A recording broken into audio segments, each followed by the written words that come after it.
अशोक खरात हा आपलं हवाला रॅकेट एका मुंबईतल्या पंचतारांकित हॉटेलमधून चालवत होता अशी देखील एक धक्कादायक माहिती मिळते। सूत्रांकडून ही माहिती मिळते। दिवसाला 25,000 रुपये भाडं असलेल्या विशेष स्वीटमधून वर्षाच्या 365 दिवस बुक असायचे।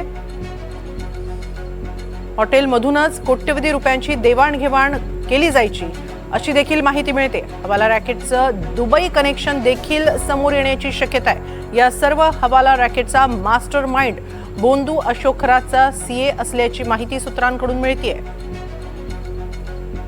अशोक खरात याच्या व्यवहाराची ईडी चौकशी केली जाईल अशी माहिती मुख्यमंत्री देवेंद्र फडणवीसांनी दिली आहे।